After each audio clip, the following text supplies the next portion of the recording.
Ang buhay ng isang ina ay parang isang libro, punong-puno ng mga kwento, mga aral at mga kabanata na isinulat ng may pagmamahal at panalangin. Ngayong araw, samahan niyo kaming tuklatin ang mga pahina nito. Mga Kawikaan chapter 31 verse 20. Ginagalang siya ng kanyang mga anak at pinupuri ng kanyang kabiyak.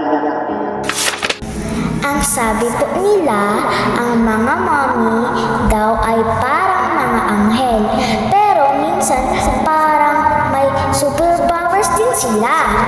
Alam nila kung nasaan ang mga gamit na akala namin ay nawala na forever. Yung medyas ko, yung charger ni Papa, yung susi, isang tingin ni Mami, nandun na! Ang mga nanay, laging nagmamadalig. Bilisan no, malilig na tayo, pero kahit mabilis sila, hindi sila napapagod mag-asikaso sa amin. At kahit gaano po sila kabisi, lagi silang may oras para sa isang hug o isang kiss bago pang bed tulog.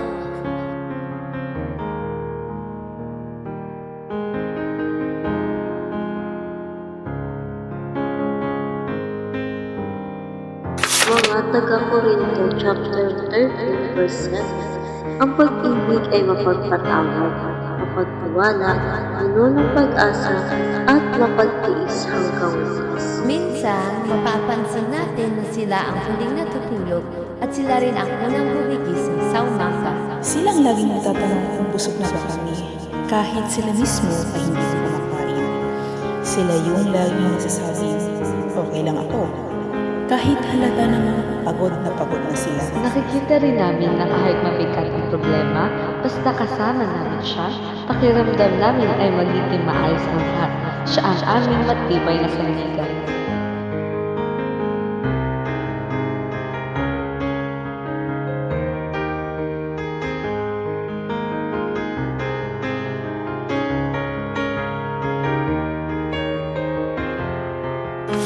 Mga Thessalonica chapter 2 verse 6 to 7. Hindi kami naghangad ng papuri ninyo ang inyong kahit na bilang mga apostol ni Kristo ay may katwiran kami pumasok ng banal.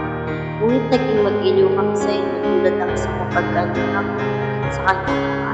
Salamat po sa aming pastora at spiritual mothers. Kayo po ang aming nanay sa pananampalataya. Salamat po dahil hindi lang po pagkain ang binibigay niyo, kundi ang salita ng Diyos na nagpapakain sa aming mga kaluluwa. Kayo po ang aming gabay at ang aming prayer warrior.